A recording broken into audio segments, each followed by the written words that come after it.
देश की राजधानी दिल्ली में हुए श्रद्धा मर्डर केस ने एक पुराना और दिल दहला देने वाला हत्याकांड फिर से सबकी यादों में ताजा कर दिया है।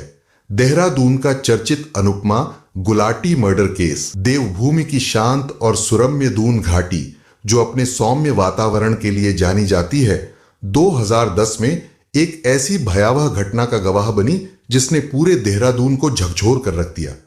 न केवल शहर बल्कि पूरा देश इस घिनौनी वारदात से हिल गया था। 17 अक्टूबर 2010 की वह मनहूस तारीख, जब अनुपमा गुलाटी के पति राजेश गुलाटी ने ठंडे खून से अपनी पत्नी की निर्मम हत्या कर दी थी। लेकिन हत्या के बाद की घटनाओं ने इस मामले को और भी चौंकाने वाला बना दिया। आखिर क्यों राजेश ने अनुपमा का कत्ल किया और कैसे इस हत्याकांड की परतें धीरे धीरे खुलती गई। हर कदम पर नए रहस्य, एक मासूम जिंदगी का खात्मा और एक रूह कंपा देने वाली कहानी। यह मामला हर किसी की रूह में छेद कर गया। इस कहानी के मुख्य किरदार हैं राजेश गुलाटी और अनुपमा गुलाटी। राजेश गुलाटी का जन्म देहरादून में हुआ था। राजेश की शुरुआत की पढ़ाई देहरादून में हुई थी, लेकिन आगे की पढ़ाई करने के लिए राजेश गुलाटी दिल्ली आ जाता है और वह यहां दिल्ली यूनिवर्सिटी में एडमिशन लेने में कामयाब हो जाता है। यह दिल्ली यूनिवर्सिटी से राजेश कंप्यूटर साइंस में MSc की डिग्री हासिल करता है और सॉफ्टवेयर इंजीनियर बनता है। दिल्ली में पढ़ाई के दौरान ही राजेश गुलाटी की मुलाकात अनुपमा नाम की लड़की से होती है। अनुपमा दिल्ली की ही रहने वाली थी। पहली मुलाकात में ही दोनों एक दूसरे को पसंद करने लगते हैं और एक दूसरे की तरफ दोस्ती का हाथ बढ़ते हैं। धीरे धीरे इन दोनों की दोस्ती समय के साथ और भी ज्यादा गहरी होती चली जाती है, जो आगे चलकर प्यार में बदल जाती है। शुरुआती कुछ साल तक तो ये दोनों परिवार वालों की नजरों से बचकर मिलते हैं, मगर बाद में राजेश गुलाटी और अनुपमा गुलाटी शादी करने का फैसला करते हैं और इस बारे में दोनों अपने अपने परिवार वालों को भी बताते हैं। इस रिश्ते के लिए अनुपमा के परिवार वाले भी मान जाते हैं। राजेश के परिवार वाले भी इस रिश्ते को मंजूरी दे देते हैं और फिर 1999 में इन दोनों की बड़ी धूमधाम से शादी हो जाती है। शादी के बाद राजेश और तरक्की करता है तथा अमेरिका की एक बड़ी कंपनी में नौकरी हासिल कर लेता है। इसके बाद और सॉफ्टवेयर इंजीनियर जॉब करने के लिए वह अमेरिका चला जाता है। अनुपमा भी राजेश के साथ ही अमेरिका चली जाती है। अब तक इन दोनों की जिंदगी बहुत ही खुशहाल थी। यह दोनों अपनी मर्जी के हिसाब से खुशी खुशी जिंदगी बिता रहे थे। अमेरिका पहुंचकर भी कुछ महीना तक सब कुछ काफी अच्छा चलता है। राजेश को महीना में लाखों रुपए सैलरी के तौर पर मिल रहे थे। राजेश ने अमेरिका में अपना एक खुद का घर भी खरीद लिया था। मगर जैसे जैसे समय बीता है, इनकी जिंदगी में ट्विस्ट आने शुरू हो जाते हैं। दरअसल अमेरिका आने के बाद राजेश तो रोजाना जॉब पर चला जाता था, मगर अनुपमा अकेले घर में रह जाती थी और अकेले बोर होने लगती थी। इस कारण एक दिन अनुपमा राजेश से कहती है कि मैं भी नौकरी करना चाहती हूं, तुम मेरे लिए कोई अच्छी सी नौकरी ढूंढ दो। इस पर राजेश अनुपमा को बताता है कि हमारी वीजा शर्तों के अनुसार तुम यहां नौकरी नहीं कर सकती हो। यह जानने के बाद कुछ महीने तो अनुपमा खामोश रहती है, मगर एक समय बाद फिर से वह नौकरी दिलवाने के लिए राजेश पर दबाव बनाने लगती है कि धीरे धीरे अनुपमा और राजेश के रिश्तों में बहुत ज्यादा तनाव पैदा हो जाता है। इस दौरान इन लोगों की जिंदगी में काफी उतार चढ़ाव भी आते हैं और ऐसा लगने लगता है कि शायद रिश्ता यही खत्म हो जाएगा। लेकिन फिर 2005 के आसपास राजेश और अनुपमा की जिंदगी में चल रही सभी गलतफहमी और शिकवा शिकायतों को बुलाकर नए सिरे से जिंदगी की शुरुआत करने का फैसला करते हैं। दरअसल इनके घर अब तक किलकारी नहीं गूंजी थी, इसलिए ये दोनों फैसला करते हैं कि शायद घर में बच्चे आ जाएंगे तो आपसे रिश्ते सुधार सकते हैं। इसलिए राजेश और अनुपमा परिवार बढ़ाने का फैसला करते हैं और साल 2006 में अनुपमा जुड़वा बच्चों को जन्म देती है। घर में एक साथ एक बेटी और एक बेटे ने जन्म लिया था। राजेश और अनुपमा का यह फैसला काफी हद तक सही साबित होता है और अगले कुछ महीना तक इन दोनों की जिंदगी बड़े आराम से खुशी खुशी गुजरती है। मगर ऐसा लंबे समय तक नहीं चल पाता है, क्योंकि 2007 से 2008 के आसपास ये वो समय था जब अमेरिका में महामंदी की शुरुआत हो चुकी थी और बड़े पैमाने पर लोगों की जॉब छीन रही थी। इस महामंदी के दौर में कुछ महीना तक तो राजेश अपनी जॉब बचाने में कामयाब रहता है, मगर एक समय ऐसा आ ही जाता है जब राजेश की नौकरी भी चली जाती है। नौकरी जाने के बाद अब तक की सेविंग से तो ये लोग कुछ महीने वहां गुजर लेते हैं, मगर बिताते समय के साथ इनकी हालत खराब होने लगती है और अंत में इन्हें अमेरिका का अपना घर भी बेचना पड़ता है। वहां का घर बेचकर यह फिर से परिवार के साथ भारत आ जाते हैं। राजेश कुछ महीने तक तो देहरादून में अपने माता पिता के घर पर रहता है, मगर एक समय बाद वह देहरादून में ही गोविंदगढ़ नाम की जगह पर एक किराए का फ्लैट ले लेता है और अपने बीवी बच्चों के साथ वहां रहने लगता है। साथ ही राजेश नौकरी की तलाश में भी लग जाता है। कुछ कोशिशें के बाद कोलकाता की एक बड़ी कंपनी में राजेश को बतौर सॉफ्टवेयर इंजीनियर की नौकरी मिल जाती है। पत्नी को देहरादून में ही छोड़कर राजेश कोलकाता में आकर जॉब करने लगता है। जॉब की वजह से राजेश अब बहुत कम कोलकाता से देहरादून आता था। वहीं अनुपमा देहरादून में ही बच्चों के साथ रहा करती थी। ये दोनों साथ में बहुत ज्यादा नहीं रहा करते थे। उसके बावजूद एक बार फिर से इनके रिश्तों में कड़वाहट आना शुरू हो जाती है। छोटी छोटी बातों को लेकर इन दोनों में झगड़ा शुरू हो जाता थे। इन दोनों के बीच हालत इतने ज्यादा बदतर हो जाते हैं कि इन दोनों की लड़ाई फैमिली कोर्ट तक चली जाती है। कई महीना की सुनवाई के बाद आखिरकार कोर्ट फैसला सुनाती है कि राजेश हर महीने खर्च के लिए अनुपमा को 20,000 रुपए प्रति महीने देंगे। दोनों इस फैसले पर सहमति जताते हैं और साल आ जाता है 2010। वैसे तो अनुपमा ज्यादातर अकेली ही रहती थी क्योंकि राजेश जॉब के सिलसिले में कोलकाता में रहता था, लेकिन फोन और ईमेल के जरिए अनुपमा और राजेश की बातें होती रहती थी। इसके अलावा अनुपमा अपने माता पिता से भी फोन पर बात कर लिया करती थी। यह 2010 के अक्टूबर में नवंबर की बात है। राजेश कुछ समय से घर पर ही रह रहा था।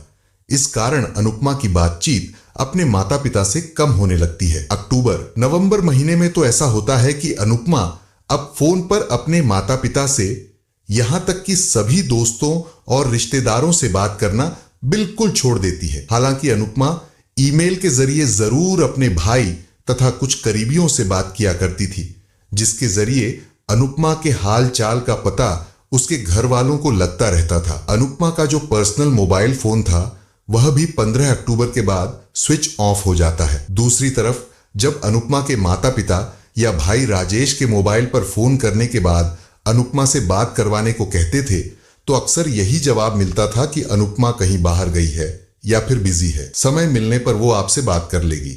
भले ही अनुपमा फोन पर बात नहीं करती थी, मगर ईमेल के जरिए उन लोगों से, खासकर अपने भाई से जरूर बात कर लेती थी। अब दिसंबर का महीना आ चुका था। 2 महीना में अनुपमा से किसी ने भी फोन पर बात नहीं की थी।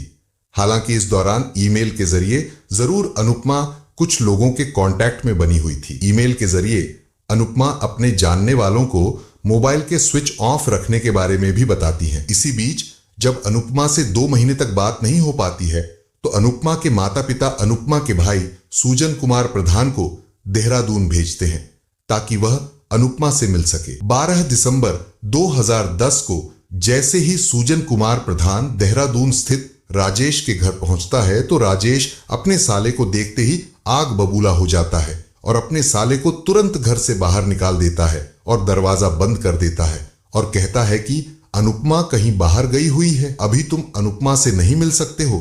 दूसरी तरफ सूजन जबरदस्ती घर के अंदर जाने का प्रयास करता रहता है। इस बात को लेकर जीजा और साले में काफी नोक झोंक भी होती है। इसके बावजूद राजेश सूजन प्रधान को घर के अंदर नहीं घुसने देता है। इसके अलावा जब सूजन अपनी बहन के बारे में राजेश से पूछता है तो उसे कोई प्रॉपर जवाब नहीं मिल पाता है। अनुपमा का भाई पास के पुलिस स्टेशन में चला जाता है और वहां जाकर अपनी बहन यानी राजेश की पत्नी अनुपमा गुलाटी की मिसिंग रिपोर्ट दर्ज करवाता है। सूजन पुलिस वालों को यह भी बताता है कि मैं घर के अंदर जाने की कोशिश कर रहा था तो राजेश ने मुझे अंदर भी नहीं जाने दिया। पूरे मामले को गंभीरता से समझने के बाद पुलिस की एक टीम तुरंत राजेश के घर की तरफ जाती है और अचानक से घर पर धावा बोलते हुए राजेश से अनुपमा के बारे में पूछताछ शुरू कर देती है। राजेश पुलिस के सवालों का सीधा जवाब नहीं देता है और वो पुलिस को गुमराह करने की कोशिश करने लगता है। राजेश की चालाकी को पुलिस वाले भांप जाते हैं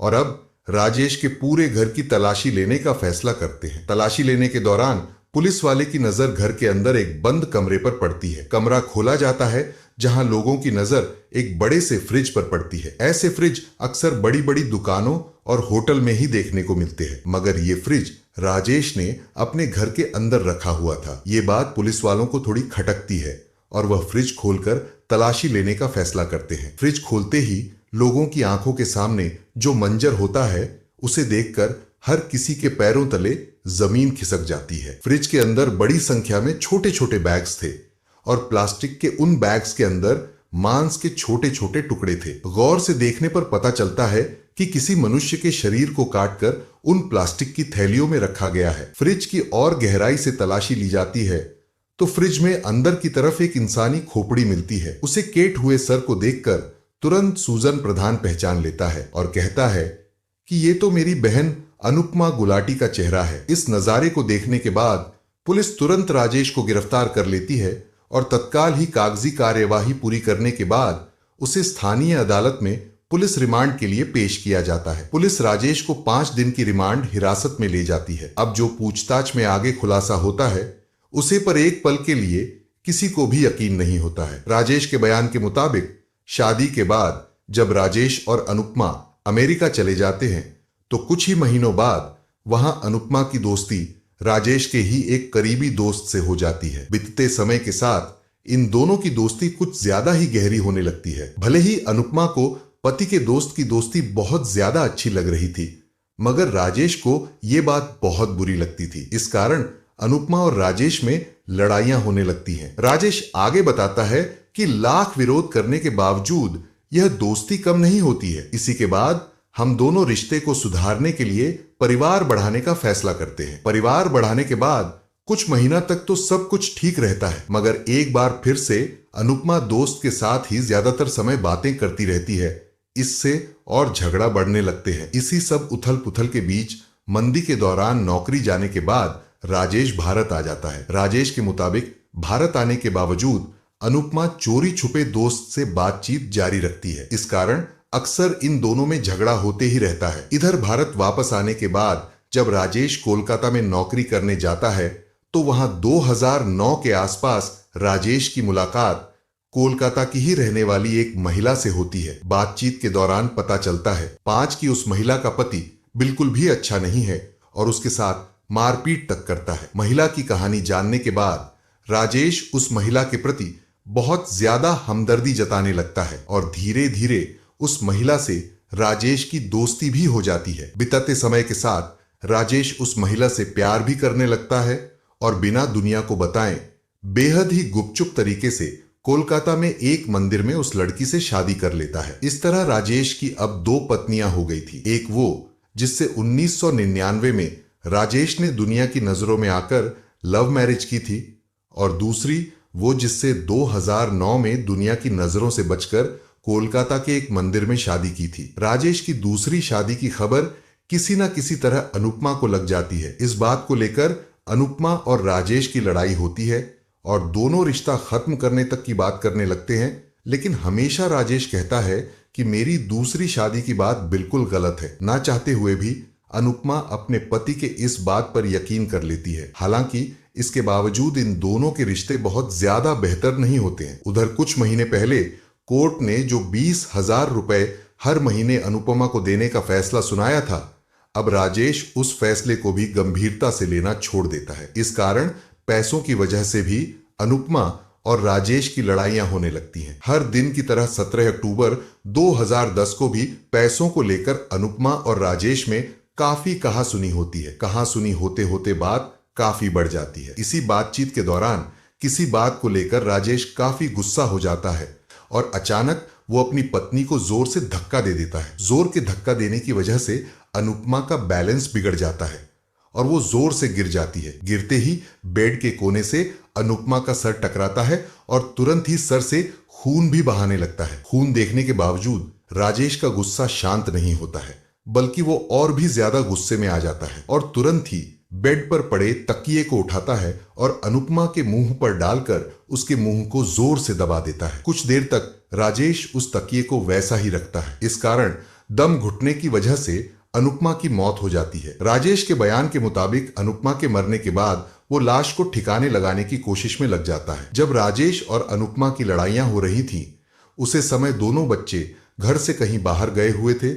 इसलिए राजेश सोचता है कि अगर बच्चे आएंगे और उन्होंने अनुपमा को ऐसी हालत में देख लिया तो राज खुल सकता है। इसलिए तुरंत राजेश पहले तो अनुपमा को घर के दूसरे बाथरूम में ले जाकर बंद कर देता है। और जब बच्चे वापस आते हैं और अपनी माँ के बारे में पूछते हैं तो राजेश कहता है कि तुम्हारी माँ को अचानक नानी के पास दिल्ली चली गई है। अगले दिन राजेश बाजार जाता है जहां से वह एक बड़ा फ्रिज खरीद कर लाता है। इसके अलावा वो एक इलेक्ट्रिक आरी तथा स्टोन कटर मशीन तथा छोटे छोटे काले रंग के प्लास्टिक बैग्स खरीद कर लाता है। राजेश ने यह सब तब खरीदा था जब उसके दोनों बच्चे स्कूल में थे। उन सभी चीजों को लाने के बाद राजेश एक कमरे में छुपा देता है। जब अगले दिन बच्चे स्कूल चले जाते हैं तो राजेश घर के सभी दरवाजे और खिड़कियों को बंद करने के बाद इलेक्ट्रिक आरी से अपनी पत्नी के शव के छोटे छोटे टुकड़े करना शुरू कर देता है। पुलिस को दिए गए बयान के मुताबिक राजेश अपनी पत्नी के शव को कुल 72 टुकड़ों में काट देता है और फिर उन टुकड़ों को उठाकर खरीद कर लाए गए काले पॉलीथीन बैग्स में डाल देता है और फिर उन सभी पॉलीथीन बैग्स को बड़े से फ्रिज में रख देता है ताकि लाश की बदबू बाहर न फैले। इतना सब करने के बाद अगले दिन बड़े ही आराम से राजेश अपने दूसरे दोस्तों और पड़ोसियों से भी मिलता है। वही बच्चों को भी इस बात का यकीन दिलवा देता है कि तुम्हारी माँ दिल्ली नाना नानी के पास गई हुई है। इसके अलावा जो अनुपमा के जानने वाले राजेश को फोन करते थे तो उन्हें राजेश कह देता था कि अनुपमा कुछ दिनों के लिए अपने किसी रिश्तेदार के यहां गई हुई है। कुल मिलाकर जब भी कोई राजेश से अनुपमा के बारे में पूछता था तो राजेश अपनी बातों में लोगों को उलझाकर गुमराह कर देता था। पुलिस ने जब राजेश से पूछा कि जब अनुपमा 17 अक्टूबर 2010 को ही मर गई थी तो उसके बाद भी अनुपमा का सोशल मीडिया अकाउंट्स और ईमेल चालू कैसे था, तो इस पर राजेश ने बताया कि दरअसल मैंने चुपके से अनुपमा के सभी अकाउंट की जानकारी निकाल ली थी और वह मैं ही था जो अनुपमा के मरने के बाद उसके ईमेल से उसके दोस्तों, भाइयों तथा दूसरे लोगों से बात करता था ताकि उन लोगों को जरा भी इस बात का शक ना हो कि अनुपमा इस दुनिया में अब नहीं है। इस ट्रिक का इस्तेमाल करते हुए लगभग 2 महीने तक राजेश दुनिया की नजरों से बचने में कामयाब रहता है। इधर लाश को 72 टुकड़ों में काटने के बाद राजेश जब भी बाहर जाता था तो चुपके से फ्रिज से 1 या 2 थैली निकाल लेता था और उसे लाकर देहरादून में ही स्थित मसूरी रोड के पास वाले नाले और जंगलों में फेंक दिया करता था। पुलिस राजेश को लेकर अब उसे जगह पर जाती है जहां उसने अनुपमा के लाश के टुकड़ों को फेंकने का दावा किया था। काफी सर्च के बाद आखिरकार पुलिस को आसपास के नालों और जंगलों से वो काले पॉलीथीन बैग्स मिल जाते हैं जिसमें राजेश ने अनुपमा के शरीर के अंगों को रखकर फेंका था। इस पूरे खुलासे के बाद राजेश गुलाटी को जेल भेज दिया जाता है। दूसरी तरफ उनके जुड़वा बच्चों को अनुपमा के भाई यानी बच्चों के मामा और नाना नानी के पास भेज दिया जाता है। कोर्ट द्वारा बच्चों की कस्टडी 7 मार्च 2011 को आधिकारिक रूप से सुजन कुमार प्रधान को दे दी जाती है।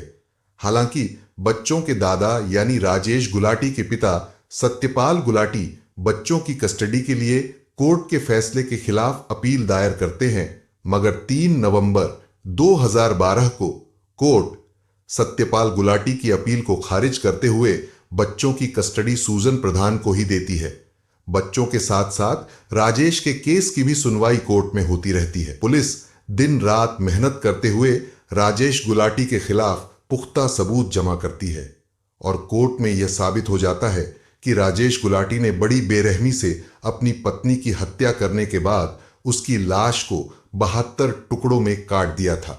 लंबी सुनवाई के बाद इस हत्याकांड के 7 साल बाद 2017 में 1 सितंबर को राजेश गुलाटी को अपनी पत्नी अनुपमा गुलाटी की बड़ी बेरहमी से हत्या करने के जुर्म में धारा 302 तथा सबूत मिटाने की धारा 201 के तहत आजीवन करवा तथा 15 लाख रुपए आर्थिक दंड की सजा सुनाई जाती है। कोर्ट ने फैसला सुनाया था कि जो 15 लाख रुपए राजेश गुलाटी की ओर से जुर्माना के तौर पर दिया जाएगा उसमें से 70,000 रुपए राजकीय कोष में जमा किया जाएगा, जबकि बाकी पैसा दोनों बच्चों के नाम पर जमा होंगे। उन पैसों पर बच्चों के बालिग होने के बाद ही उनका अधिकार होगा। दोस्तों, ये सच्ची घटना की कहानी आपको कैसी लगी कमेंट बॉक्स में जरूर बताएं। ये वीडियो पसंद आई हो तो इसे लाइक करते हुए शेयर भी करें। इस तरह की क्राइम की दुनिया से जुड़ी कहानियों के लिए तुरंत हमारे चैनल अपकमिंग अद्विक को सब्सक्राइब कर लें। हमारी लेटेस्ट वीडियो की जानकारी के लिए बेल आइकन दबाना बिल्कुल भी ना भूल। धन्यवाद।